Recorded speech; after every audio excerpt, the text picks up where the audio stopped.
world doesn't stand still, and neither should the way we invest.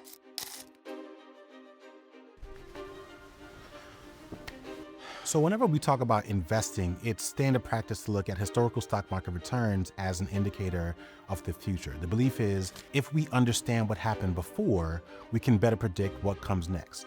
We also have to ask, what history are we creating right now? Because whether we acknowledge it or not, every investment funds something. It either upholds the status quo or it pushes for something different. That is where impact investing comes in. So what is impact investing? Impact investing, ESG, socially responsible investing. There's no shortage of terms that describe ways to invest with a purpose. But if you ask 5 people what any of them means, you'll probably get 5 different answers. I like to think of impact investing in 2 ways. First, it's a way to look back and understand how our investments have influenced the world we live in today. The connection is always there. Our money has fueled the systems we rely on for better or worse. Every dollar we spend, every choice we make, and every system we keep running all leave a mark. The real trap is thinking we don't have any control over what type of mark it leaves. Impact or values-aligned investing is the opposite of that. It's the practice of putting our money, whether it's personal savings, retirement funds, or institutional capital, where it can actually do some good. It's about investing with intention and backing businesses and industries that don't just minimize harm, they actively move us towards something different. Where the money flows, businesses thrive, and where it dries up, industries fade. Knowing that, impact investing lets us be intentional. It's a way to direct money toward what we want to grow and away from what we know needs to end. So if where we put our money can change the world as much as any vote that we cast, shouldn't we at least try to invest for better? It's a big conversation. It can be complicated and intimidating, but that's what the dinner table is for. I've followed Riana Lynn's work for years now. She's a fellow Tar Heel, a scientist, entrepreneur, and investor who's been inside the food industry at every level, from startups to venture capital. She's seen firsthand just how hard it is to get better food into grocery stores and built her company, Journey Foods, to change that. So when we started thinking about who could help us connect the dots between food, money, and impact, she was the first person who came to mind. Hey! Hey, how's it going? Good. Good to see you as well. Hey, how you doing? Good to see you. Let's pull up right here. All right, let's do it. You know, I started Journey Foods because things were just too slow, right? So like I was working on my own food products, directing one of the country's largest food VC firms, investing tens of millions in like these fast growing startups that went to IPOs. And it was still taking them 2-3 years to get like a healthier product into the grocery stores. And I'm like, we know the consumers need less oil and less processed ingredients and, you know, a different dye. Like, why is this taking us so long? I founded Journey Foods to solve that time and that access issue. Gotcha.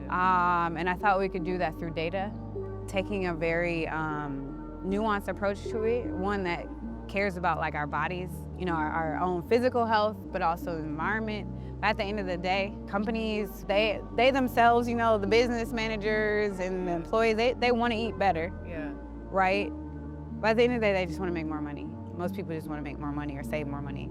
And that bubbles up a lot of problems. If things aren't fresh, we have to compromise on like the quality and the nutrition in it. And so that's where Journey Foods comes into me. It's like, we ask ourselves like, what is the most crucial data to solve for our 3 core issues? Yeah.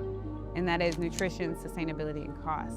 I love that you're not just looking at nutrition, but you're also looking at nutrition and cost, because the reality is we do live in a capitalistic society, and as much as we do want to make better decisions, sometimes better options just simply aren't available to us. If healthier options cost more, aren't available, or don't fit into how we actually live, then what real choice do we have? Our conversation with Riana reveals how deeply personal food is, and that's why we can't just talk about what we eat. We have to talk about who controls what's available and why better options aren't reaching more people. And you think that if people want healthier options, companies would just make them, but it's not that simple. Behind every product on the shelf, there's an entire system of bottlenecks, costs, and gatekeepers deciding what actually makes it to consumers, what actually hits your shelves.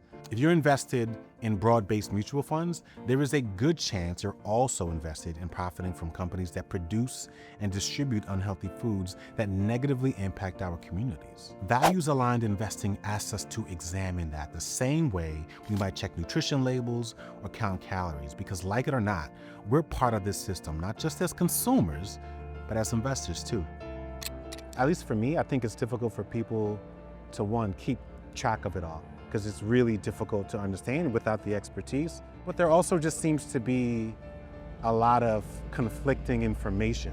You know, like when we talk about financial literacy and how prevalent that is, I would argue that nutritional literacy is probably right up there. Yeah. Because every time you hear something, it's almost like you just turn a different channel, or you watch the news and they're saying, oh, actually that thing is good for you. So people after a while, I think, just get a little bit more confused. Yeah, everything causes cancer, but everything also heals cancer in Yeah. moderation, or But not only that in food, we also have to think about like nutrigenetics or nutrition genetics, right? A lot of the ways that our genes are expressed in different cultures are affected by food in different ways.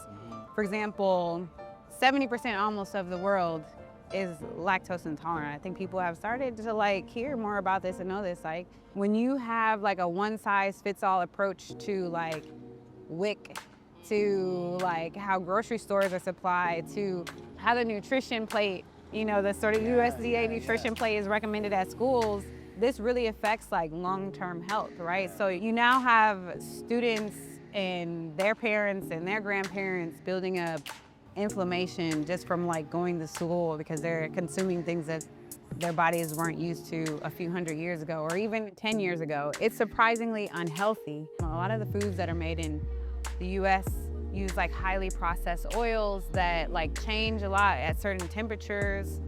And so our bodies are taking on a load with the everyday foods and the everyday styles of cooking that have led to increased rates in like breast cancers and lung cancers and heart disease and diabetes, all the things. But even in like things that we aren't thinking, like fertility and fibroids and other things, and there are women that are starting to realize, oh, I can increase fertility if I start changing my stress in my diet, right? Or if I start eating in ways that my families ate before they came here. And I think that's really important for us to break through to, but it's challenging because Black people own 1.4% of like the total land here. I mean, we need to be vertically integrated in everything from farm to grocery to have a little bit more impact and like care a little bit more about us, because you're not able to cook and buy fresh. Correct. Or afford to cook and buy fresh every single day.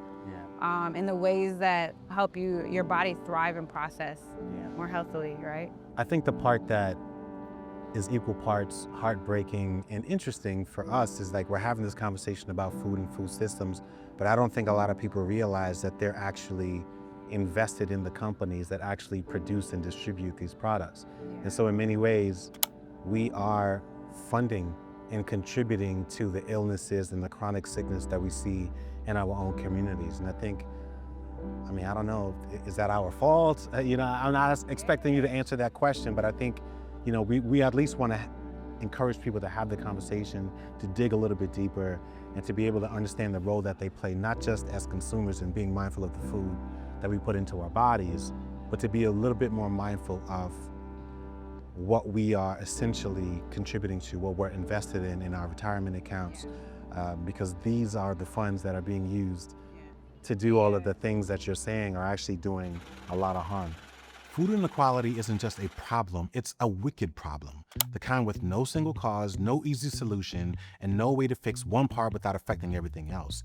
Now, luckily, in the United States, we don't just rely on big government to solve big problems, we give entrepreneurs a shot at them too. So while Riana is tackling food challenges with data, the team at Nourish Bloom is focused on access. Jamie and Jalea Hemmings opened the country's first Black-owned autonomous grocery store, not just as a tech innovation, but as a direct response to the barriers keeping fresh, healthy food out of reach. We stopped by their Fayetteville location where fresh food isn't just available, it's effortless. No checkout lines, no barriers, just a space designed to make eating well as easy as grabbing a bag of chips. We picked up fresh juices, snacks, and hot food straight from their bistro while we sat down to talk about community, progress, and the future of food. Where did you grow up? I grew up in Evanston, Illinois. Okay.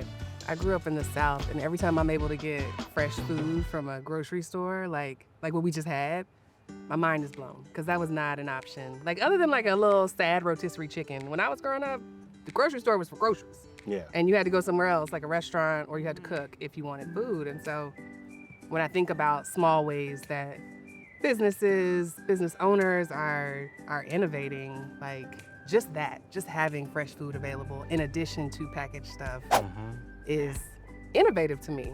And sometimes innovation is not necessarily like coming up with something new and novel that hasn't been done before, but just bringing it to an area that hasn't had it and putting your own spin on it, right? Yeah, because I think that's part of the challenge, is that whenever we talk about stuff like this, people think we're asking them to become vegans or purists, where it's like, oh, I can't have any packaged food. And it's like, no. What we're saying is that there should be both available. Yeah. We should have the option to choose something healthy, to swap out an alternative ingredient, to get a packaged Oreo, whatever you want. Like, it should just be the option. Yeah. And we shouldn't normalize not having options in the land of the free. Yeah, you mentioned something earlier about the number of companies that control like some really high percentage of the food supply. And that obviously has a lot to do with what is even available in certain areas around the country. But what were those numbers again? Around 10 companies, about 20 private label manufacturers that control, close to 90% of the global food supply chain. Like, there's a lot of control consolidated right there. I will say, like, amongst all of the doom and gloom stats, there are things that give me a bit of hope. Like, there's some silver linings in there. I loved your newsletter where you were talking about how you anticipate nutrition having a moment in 2025. And I agree with that. But looking beyond 2025, like, what gives you hope for the future? What do you see, look in your crystal ball, for the future of food? Yeah. I see people just like caring more and understanding that they have more control over their nutrition and don't need to listen to these fits all, my plate recommendations. But more than that is community. Community is gonna be a very core part of food, because we're gonna be so tired of robots and antics. Yes. And like, unfortunately, we've seen a lot of small restaurants close down recently and like try to get over the times and the frustrations of real estate. But we're gonna see a resurgence of, small, localized restaurants, maybe with smaller footprints. Yeah. People wanting to see and spend time in person, get off of social media and just connect. And so food is gonna be very driven around these at-home, maybe backyard experiences, hyper-local restaurant, pop-up experiences, and we're gonna find more connection in that, and that's what I'm really excited about. Look, y'all, I've had enough of these conversations to know how overwhelming they can feel. First, just wrapping your head around all of it, the systems, the scale, the stakes, and then once you do, realizing that you actually have the power to steer these massive systems in a different direction, it can be exciting, but it can also be a lot. And the last thing I want to do is add fixing the world to the already endless to-do list that so many of us, especially women, especially Black women, carry every single day. But here's the thing, we've done this before. We've always known how to create change, not by taking it on all at once, but by starting where we are in small, intentional ways that add up over time.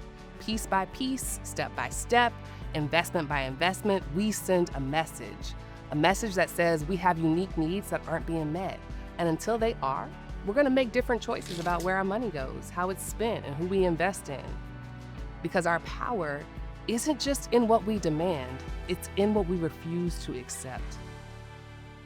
And I know you've talked about a lot of things that impact the food industry and in your space, but I would imagine climate has a huge impact on food availability and margins and all of the other things that matter to the food industry. In the time that you've run Journey Foods and in the time that you've just been in the space, how have you seen climate events change and disrupt the industry? Yeah, I mean, climate events can,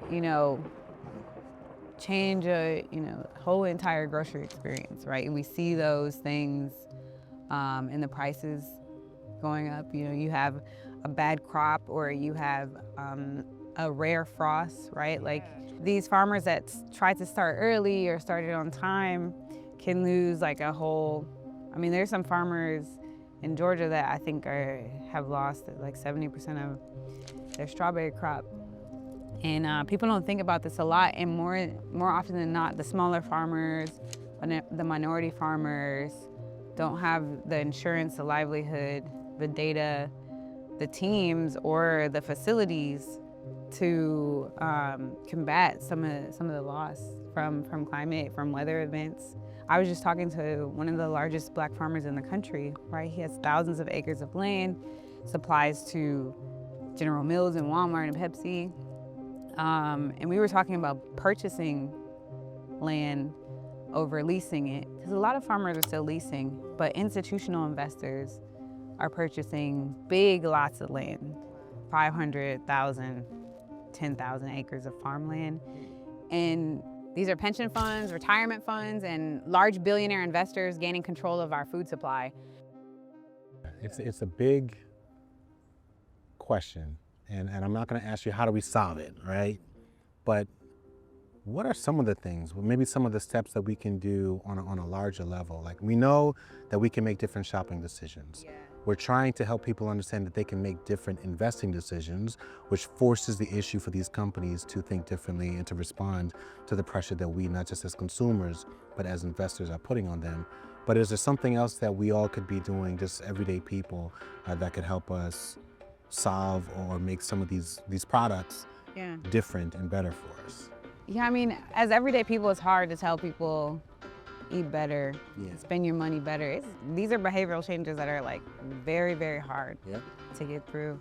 But in many ways, the way that we ate 70, 80 years ago, our grandparents ate, they were entrepreneurs in the home, right? They were farming and growing and gardening for their own families, and we need to find out the smallest ways to do that, even if it's just your herbs, right? Start there. There's a lot of pride in starting there.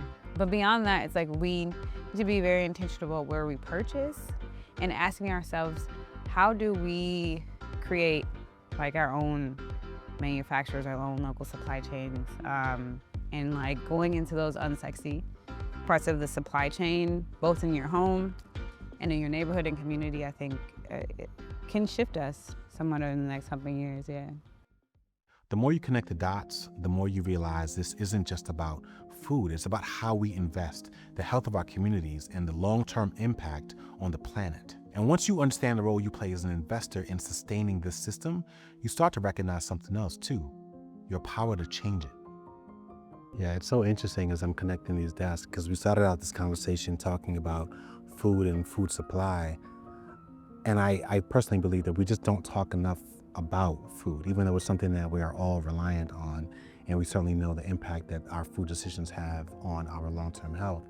And now we're, connecting the dots to even think about these other broader issues like climate change, how in many ways that makes it even more challenging for us to have readily available fresh products, or, may make certain products less available, and all of a sudden it's more expensive, and now you're pricing out people, and now people are forced to buy more affordable things, and it just seems like such a vicious cycle. And through it all, our investments, like to your point, like a lot of times we're just looking at the bottom line or the top line and looking at the growth of our portfolio, but we're not thinking about all of the things underneath it that are being impacted by our investment decisions. And so we know, for one, there are certain things that we can do from an investing standpoint to move your money from funding companies who are doing harm to the environment. Like that, we know is a big thing, but are there other things that you can think of from your perspective that people may be able to do that they may not be thinking about?